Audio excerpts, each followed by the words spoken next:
Hello everyone, welcome back to essentials of Ayurveda.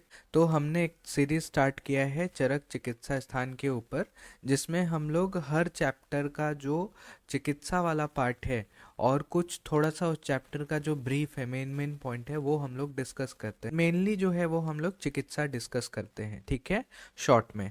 मेरी आपसे request है कि प्लीज़ वीडियो को लाइक करें, अपने दोस्तों में शेयर करें जिसको भी ज़रूरत है, और चैनल को सब्सक्राइब करके रख लें। और आप मुझे कमेंट बॉक्स में बता सकते हैं कि मैं और क्या ऐड कर सकता हूँ इसमें। तो चलिए स्टार्ट करते हैं आज के इस वीडियो को। ये चैप्टर बहुत ही बड़ा है, विष चिकित्सा बहुत ही बड़ा चैप्टर है, तो थोड़ा सा वीडियो का लेंथ बड़ा हो सकता है दूसरे वीडियो के कंपैरिजन में। ठीक है, तो चलिए स्टार्ट करते हैं बिना टाइम वेस्ट किए हुए। तो विष चिकित्सा जो कि है 23rd नंबर चैप्टर। तो यहाँ पे आचार्य कहते हैं कि देह में प्रविष्ट होने पर जो द्रव्य रस आदि धातुओं को दूषित करता है और जो स्वास्थ्य को, हेल्थ को बिगाड़ता है और प्राणों का हरण करता है, उसको हम लोग विष कहते हैं। तो इजी सा डेफिनेशन है, इसमें कुछ समझाने वाला नहीं है। क्या है? रस आदि धातुओं को दूषित करता है, स्वास्थ्य और प्राणों का हरण करता है, उसको हम लोग विष कहते हैं। ठीक है। चरक ने क्या बोला है कि विष की योनि दो बताई है, स्थावर और जांगम। इसके वेग यहाँ पे उन्होंने बताया है कि टोटल 8 वेग होते हैं। फिर उन्होंने गुण बताए हैं, विष के 10 गुण होते हैं। और फिर उसकी चिकित्सा बताई है, 24 उपक्रम की चिकित्सा बताई है, 24 उपक्रम होते हैं। ठीक है। उसके बाद चरक ने यहाँ पे विष के गुण बताए हैं, थोड़ा सा डिस्कस कर लेते हैं गुण के बारे में। क्या है गुण? लघु रुक्षम आसु विशदम वैवाई तीक्ष्णम विकासी सूक्ष्मम च उष्णम अनिर्दिश्य रसम 10 गुणम उक्तम विषम तजज्ञः। तो यहाँ पे विष के 10 गुण बताए हुए हैं। कौन कौन से? लघु रुक्ष आसु विशद वैवाई विकासी सूक्ष्म उष्ण और अव्यक्त रस, जिसको यहाँ पे अनिर्देश्य रस भी बोला गया है। ये जो आचार्य ने विष के गुण बताए हैं वो क्या क्या प्रभाव डालते हैं बॉडी पे, वो देख लेते हैं। तो जो रुक्ष गुण है वो वायु को प्रकोपित करता है, उष्ण गुण है वो पित्त का प्रकोप करता है, सूक्ष्म गुण जो है वो रक्त को कुपित करता है, और जो अव्यक्त रस है वो कफ को कुपित करता है, और शीघ्र ही अन्य सभी रसों का अनुवर्तन करता है। ठीक है। फिर वहाँ पे जो शीघ्र और वैवाही गुण है, उससे वो जो विष है पूरे शरीर में व्याप्त हो जाता है तुरंत। विकासी गुण से वो प्राणों को नष्ट करता है। लघु गुण होने से वहाँ पे चिकित्सा में बहुत ही ज़्यादा कठिन होता है, अत्यंत कठिन होता है। लास्ट है विशद गुण। तो विशद गुण से क्या होता है कि उस दोषों की गति एक स्थान पर स्थिर नहीं रहती है, वो इधर उधर घूमते रहता है। तो ये यहाँ पे विष के यहाँ पे 10 गुण बताए हैं और उनका क्या प्रभाव होता है शरीर पे, वो बताया है। तो यहाँ तक हमने जो है वो ब्रीफ देखा विष के बारे में। अब हम करेंगे इसकी चिकित्सा। ठीक है। सबसे पहले आचार्य चरक ने सामान्य चिकित्सा का वर्णन किया है, जो कि कितने बताए हैं? 24 चिकित्सा बताई है। नाम बहुत ही इंपॉर्टेंट है, आपको पूछा जा सकता है 10 मार्क्स के लिए।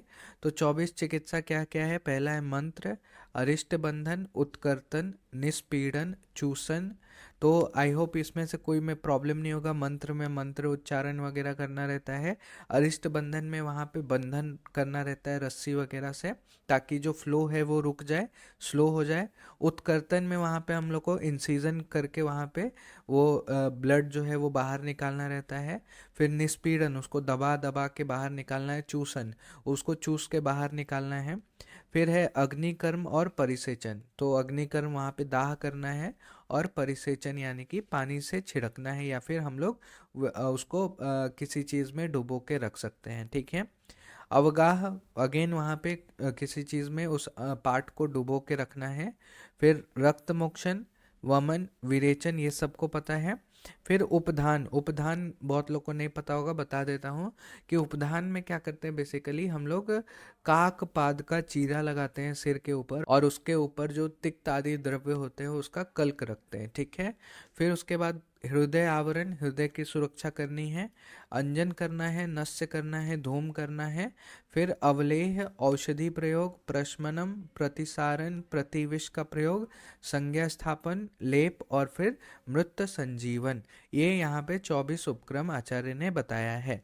तो यहाँ पे इन्होंने लिखा भी है कि उपधान सिर के ऊपर त्वचा काट करके, और किसके आकार का, काकपाद के आकार का, ठीक है, आगे आने वाला है, वो हम लोग डिस्कस कर लेंगे। हृदय आवरण, तो हृदय औषध जो कार्डियोटॉनिक जो औषध होते हैं उनका प्रयोग करना है, जो कि हृदय के लिए अच्छे होते हैं, ठीक है।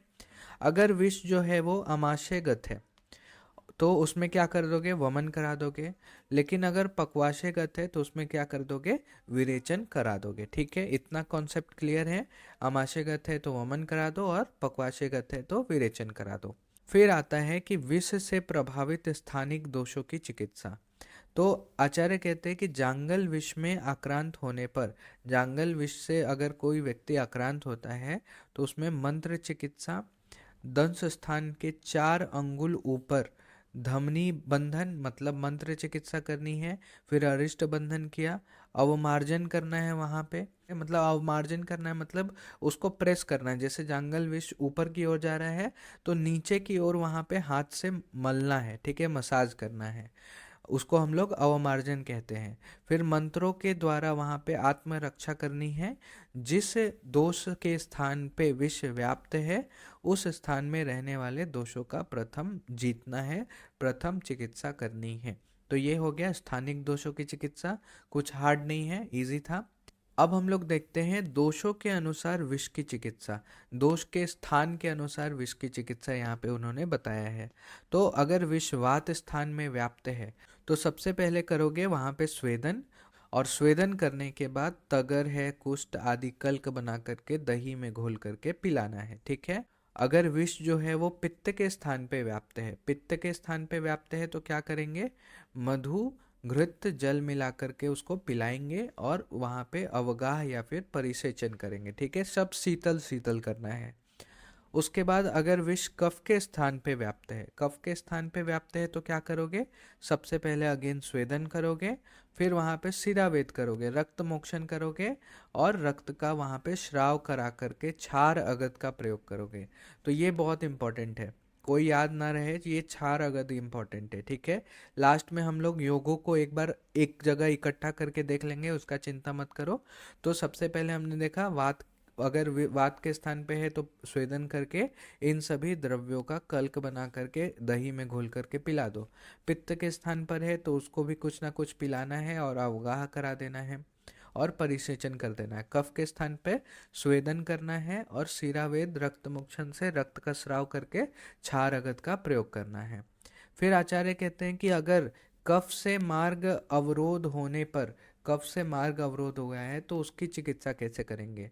तो जब कफ के द्वारा स्रोतों का मार्ग अवरोध हो जाता है, रुक जाता है, तब वहां पे हम लोग करेंगे उपधान। उपधान जो हमने अभी पढ़ा है, उपधानानी, मस्तक के ऊपर काक पाद का चीरा बना करके वहां पे कल्क रखेंगे, ठीक है, सातला का कल्क, यहाँ पे भी ये कल्क इंपॉर्टेंट है, सातला का कल्क का लेप करेंगे, ठीक है। क्या करना है, तो मस्तक पर काकपाद यानी कि सिर के ऊपर बाल मतलब उसको जो बाल है उसको निकाल करके कौवे के पैर के समान 3 रेखा वहां पे चाकू से इस तरह बनाना है जिससे रक्त निकलने लगे, ठीक है, बना करके उसमें बेर के बराबर सातला का कल्क वहां पे लगा देना है, लेप कर देना है। तो ये इंपॉर्टेंट था, ठीक है। उसके बाद कफ मार्ग अवरोध जन्य चिकित्सा हो गई।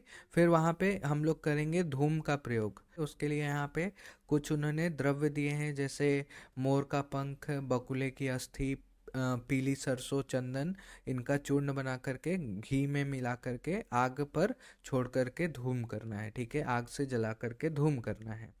तो धूम के प्रभाव से जो घर है, गृह है, शयन है, जहाँ पे रह रहा आसन है, उसका वस्त्र आदि है, उसमें भी अगर विष का प्रयोग किया गया है तो उसमें भी लाभ होगा, ठीक है। तो उसके बाद आता है औषधि का योग। तो औषधि में यहाँ पे गंधहस्त आदि अगध का प्रयोग किया गया है, महागंध हस्तादि अगध का प्रयोग किया गया है, और क्षार अगध, ये तीनों बहुत ही इंपॉर्टेंट है। लास्ट में हम लोग देखने वाले कौन कौन से इंपॉर्टेंट है, खाली नाम यहाँ पे देखते जाओ। गंध हस्तागध, महागंध हस्तागध और क्षार अगध, ये बहुत ही इंपॉर्टेंट योग हैं, ठीक है। तो यहाँ तक हमने जो है वो एक पार्ट कंप्लीट कर लिया। नेक्स्ट आचार्य वेगों के अनुसार चिकित्सा बताते हैं। जैसे वेग, विश्व में 8 वेग बताए गए ना, तो उसके अनुसार यहाँ पे चिकित्सा बताए हैं। तो फर्स्ट यहाँ पे है प्रथम वेग। तो प्रथम वेग में क्या करना है, सबसे पहले दहन करना है। अगर जो विष है वो त्वचा और मांसगत है तो वहाँ पे दहन करना है। अगर वो रक्तगत है, विष जो है वो रक्तगत है, तो वहाँ पे रक्त मोक्षण करना है। अगर सद्य पीत विष है, तुरंत पिया हुआ विष है, तो उसका वमन कर देना है तुरंत। वहाँ पे गैस्ट्रिक लिवाज जैसे हम लोग अभी मॉडर्न में करते हैं ना, तो वैसे ही सद्य पीत विष है तो तुरंत वमन कर देना है। और अगर द्वितीय वेग के लक्षण आ रहे हैं तो वहाँ पे विरेचन करना है। ठीक है, तो प्रथम वेग में अगर त्वचा मांसगत है तो दहन, रक्तगत है तो रक्तमोक्षण, सद्य पीत है तो वमन, और द्वितीय वेग आ रहे हैं तो वहाँ पे विरेचन करना है। फिर द्वितीय वेग में विरेचन करने के बाद हृदय की रक्षा करने के लिए वहाँ पे वो बताते हैं कुछ द्रव्य, और उनका पान करने के लिए बोलते हैं। तो इतने सारे द्रव्य जैसे मधु है, गोघृत है, मज्जा है, गोदुग्ध है, शुद्ध स्वर्ण गैरिक है, गोमय रस है, इक्षु रस है, काक का मांस रस है, अजा का रक्त है, और गोबर का भस्म, मृतिका वगैरह। तो इसमें से हम लोग कैसे याद रख सकते हैं, गैरी का छाग, तो गैरी का छाग, गैरी से वहाँ पे हम लोग स्वर्ण गैरिक, फिर का से हम लोग काक मांस, और छाग मतलब क्या होता है, बकरी, तो वहाँ पे अजा का रक्त। तो उसमें तुम मधु मिला दो, गोघृत मिला दो, मज्जा, गोदुग्ध वगैरह, गोमय रस मिला करके उसको पान करने के लिए दे दो, तो उससे उसकी हृदय की रक्षा हो जाएगी। फिर तृतीय वेग में क्या करना है, तृतीय वेग में वहाँ पे दो चीज़ें हैं, क्षार अगध का प्रयोग करना है और मधु अम्बु का प्रयोग करना है। ठीक है, अनुपान के रूप में क्षार अगध और मधु अम्बु का प्रयोग करना है। चौथे वेग में क्या करना है, चौथे वेग में चार चीजें, चौथे वेग में चार चीजें क्या क्या, गोमय कपि को मधु सर्पी के साथ दे दो, तो गोमय से गोमय रस, कपि से कपित्थ, और मधु घृत के साथ सर्पी यानी कि घृत, तो चार चीजें दे दो। ठीक है, पांचवें वेग में क्या करना है, तो आश्चोतन आदि के लिए हम लोग को वहाँ पे चिकित्सा करनी है, जिसमें हम लोग को शिरीष का पांचवें वेग में आश्चोतन कर दो। तो शिरीष स्वरस को काकांड में हम लोग मिला करके उसका आश्चोतन आदि करते हैं पांचवें वेग में। ठीक है, छठे वेग में संज्ञा स्थापन करना है, तो संज्ञा स्थापनार्थ हम लोग को करने के लिए वहाँ पे कुछ द्रव्य हैं, जैसे गरम, मरीच, पिप्पली। जी से क्या हो गया, गोपित हो गया। आर फॉर रजनी, रजनी को हम लोग हरिद्रा कहते हैं। फिर एम फॉर मंजिष्ठा, और मरीच पिपली तो याद हो गया, तो गरम, मरीच, पिपली। सातवें वेग में क्या करना है, अगर स्थावर विष की अवस्था है तो जांगम विष का पान करना है, अगर जांगम विष की अवस्था है तो स्थावर विष का पान करना है।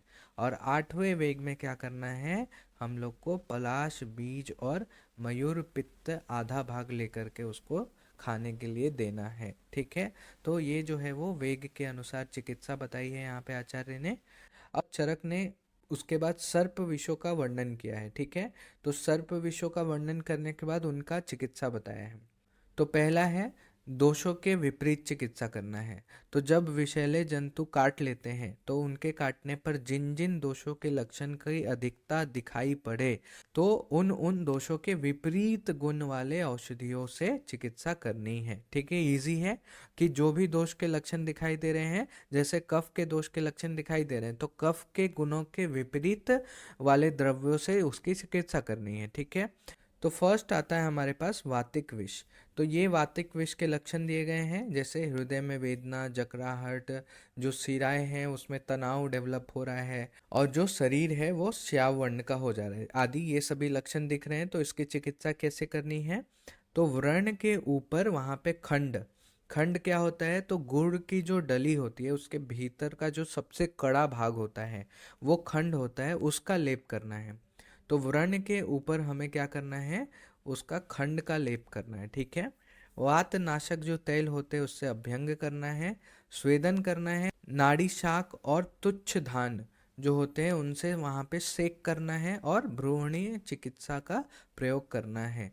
तो क्या क्या करना है, सबसे पहले तो जो खंड होता है उसका व्रण के ऊपर लेप करना है, अभ्यंग करना है वातनाशक तेल से, स्वेदन करना है, और जो नाड़ी शाक या फिर जो तुच्छ धान्य है जैसे पुलाव, उनका सेक करना है, और ब्रूहन चिकित्सा का प्रयोग करना है। सेकंड आता है हमारे पास पित्त विष। पैतिक विष में अगर दिखे लक्षण तो उसकी चिकित्सा कैसे करेंगे? तो वहां पे सब शीतल सुशीतल परिषेक कर दो, प्रदेह के द्वारा वहां पे स्तंभन क्रिया कर दो। ठीक है, सभी चीज शीतल वहां पे क्रिया होगी क्योंकि वहां पे पित्त दोष डोमिनेंट है। ठीक है, अब आता है श्लेष्मिक विष। तो श्लेष्मिक विष में श्लेष्मा के जो लक्षण होते हैं वो दिखेंगे, और उसकी चिकित्सा में भी हम लोग लेखन करेंगे, छेदन करेंगे, स्वेदन करेंगे और वमन इनका प्रयोग करके विष को नष्ट करना है। ठीक है, तो ये हो गया हमारे पास दोष विपरीत चिकित्सा। अब आता है सेकंड, हमारे पास संशोधन करना है। दोष विपरीत चिकित्सा करने के बाद संशोधन करना है। तो विष संसर्ग से, जैसे अगर वात पित्त है, वात कफ है, पित्त कफ है, तो उसको हम लोग संसर्ग बोलते हैं। तो अगर विष संसर्ग से यदि हृदय में दाह उत्पन्न हो रहा है और मुख से लाला स्राव होता है, तो रोगी की अवस्था के अनुसार उसको तीक्ष्ण विरेचन देना है, और तीक्ष्ण वमन औषध का प्रयोग करा के उसको विरेचन और वमन कराना है। ठीक है, और संशोधन करने के बाद वहाँ पे संसर्जन क्रम का प्रयोग करना है। तो ये हो गया हमारा संशोधन चिकित्सा, उसका रोगी का संशोधन कर दिया हमने।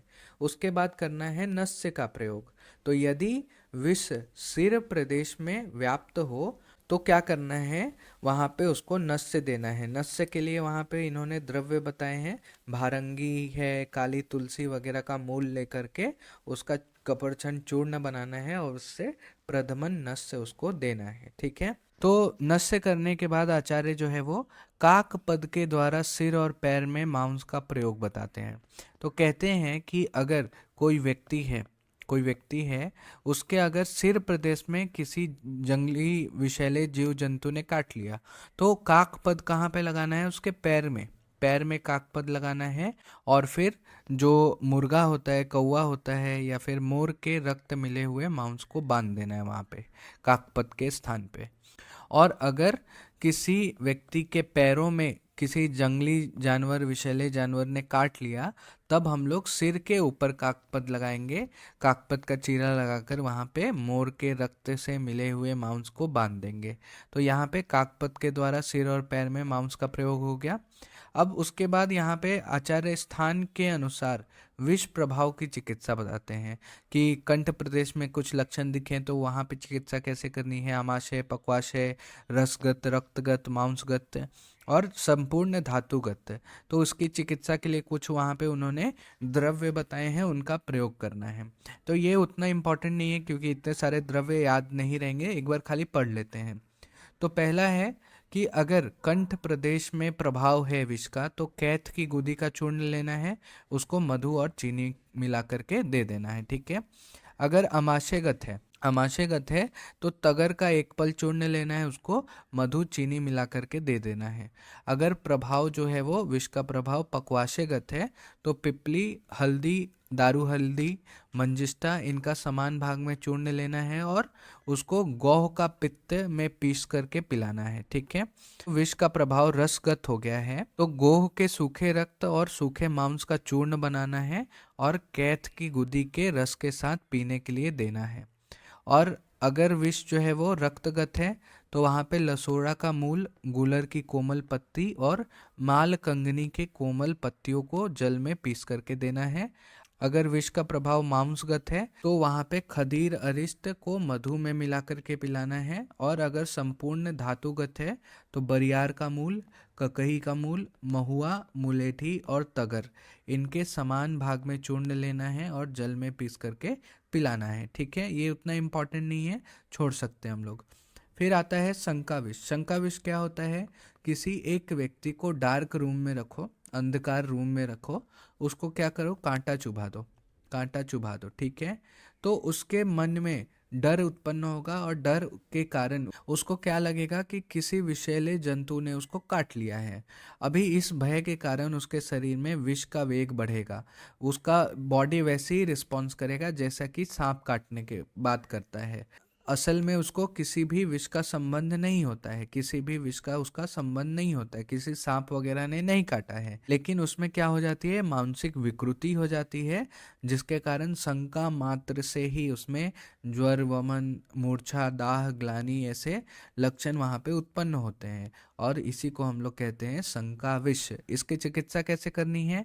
तो पहले करनी है आश्वासन चिकित्सा। आश्वासन देने के बाद कि नहीं, तुमको किसी विषैले जीव जंतु ने नहीं काटा है, उसको गंधक, मुनक्का, क्षीर काकोली जो भी बृहन द्रव्य होते हैं उसके समभाग में चूर्ण को लेकर के मधु और चीनी मिला करके चटा दो। और एक अथर्ववेद में एक पॉइंट आया है कि जो मांगलिक मंत्र हैं उससे अभिमंत्रित किए हुए जल से प्रोक्षण करना है और उसको सांत्वना देनी है। ठीक है, तो ये शंकाविष की चिकित्सा हो गई। नेक्स्ट आचार्य जो है वो गर्विष की चिकित्सा बताते हैं। ठीक है, गर्विष कैसे? जैसे अगर शत्रु ने कुछ खाने पीने में मिला के, वस्त्र में मिला के दे दिया, या फिर जो स्त्री होती है वो अपने पति को वश में करने के लिए इसका इस्तेमाल करती है। ठीक है, अपने किसी भी अंग को खाने पीने में मिला के देती है, तो वो भी एज अ गर्विष वहाँ पे काम करता है। तो उसकी चिकित्सा आचार्य बताते हैं। तो सबसे पहले उन्होंने बताया है कि पहले उसका वमन करना है। वमन कैसे करना है? तो सूक्ष्म अशुद्ध ताम्र भस्म ले लो। अशुद्ध ताम्र भस्म क्या होता है? वॉमिटिंग फैक्टर की तरह काम करता है। तो वो रज और मधु मिला करके उसको चटा देना है, जिससे उसका वॉमिटिंग हो जाएगा। वमन होने के बाद स्वर्ण भस्म का प्रयोग करना है, जिससे सभी प्रकार के विष और गर्विष के प्रभाव नष्ट हो जाते हैं। ठीक है, तो वमन हो गया पहला। उसके बाद यहाँ पे आचार्य ने घृत का यहाँ पे वर्णन किया है। तो पहला है नाग दंत्यादि घृत और दूसरा है अमृत घृत। इसमें से सबसे इंपॉर्टेंट जो गर्विश में आया है वो है अमृत घृत। ठीक है, उसके बाद आचार्य कहते हैं कि छत्रजन्य शब्द का प्रयोग करो, यानी कि दिन में छाता लेकर चलो और रात में झंझर जो लकड़ी होती है, बांस की फटी हुई लकड़ी जो होती है, जो कि भूमि पे पटकने पर झरझर साउंड करती है, उसको लेकर के चलो, क्योंकि दिन में छाता की छाया से और रात में झरझर शब्द सुनकर के सांप डर कर भाग जाते हैं। ठीक है, फिर वहाँ पे उन्होंने विभिन्न मणि का प्रयोग बताया है कि सांप काट ना पाए और अन्य विष का प्रभाव शरीर पर नहीं पड़े, इसके लिए वज्र यानी कि हीरा, पन्ना, सर्प मणि, गज मौक्तिक जो हाथी की मस्तक की मणि होती है, इन सभी मणियों को धारण करो या फिर अन्य श्रेष्ठ औषध का धारण करो। ठीक है, और लास्ट में आचार्य जो है वो विष में पथ्य अपथ्य बताते हैं। साली चावल, साठी चावल, आंवला, खट्टा अनार, मूंग, अरहर की दाल जैसे ये सब हितकर है। मांस रसों में काले हिरन, मोर, तितिर मांस हितकर है। क्या नहीं करना है और क्या नहीं खाना है? तो विरुद्ध भोजन नहीं खाना है, अध्यक्षन नहीं करना है, क्रोध नहीं करना है, भूखा नहीं रहना है, भय नहीं करना है, श्रम जनक कार्य नहीं करना है ज़्यादा, मैथुन कर्म और दिन में सोना, ये सभी कार्य जो है वो नहीं करना है। ठीक है, तो ये हमने जो है वो गर्विश की चिकित्सा देखी। तो लास्ट हम लोग, जैसा कि मैंने आपको बोला था कि लास्ट में मैं आपको इम्पॉर्टेंट योग बता दूंगा, तो ये कुछ इम्पॉर्टेंट योग है जो कि आपको आने चाहिए। तो पहला है काकांड आदि योग, काकांड आदि योग। दूसरा क्षार अगध। क्षार अगध हमने दो जगह देखा, एक तो हमने तृतीय वेग की चिकित्सा में देखी और दूसरा हमने कफ स्थानगत अगर विष है तो वहाँ पे क्षार अगध देते हैं। फिर गंध हस्ती अगध, गंध हस्ती अगध ये भी बहुत इंपॉर्टेंट है। फिर महागंध हस्ती अगध। फिर पंच शीरीष अगध, ये भी बहुत इंपॉर्टेंट है, पंच शीरीष अगध। शीरीष पुष्प योग, तक्षक विषग्न योग, और भी बहुत सारे हैं जो सांपों के नाम पे है, जैसे दर्विकार विषग्न योग है, मंडली विसर्प योग, मंडली विषग्न योग है। तो वो सब इम्पोर्टेंट नहीं लगे मुझे, ये सभी इम्पोर्टेंट लगे। और लास्ट में वहाँ पे गर्विश में अमृत घृत आया हुआ है। ठीक है, तो काकांड आदि योग, क्षारगध, गंध हस्ती योग, महागंध हस्ती अगध, फिर पंच शीरीष अगध, शीरीष पुष्प योग, तक्षक विषग्न योग और अमृत घृत।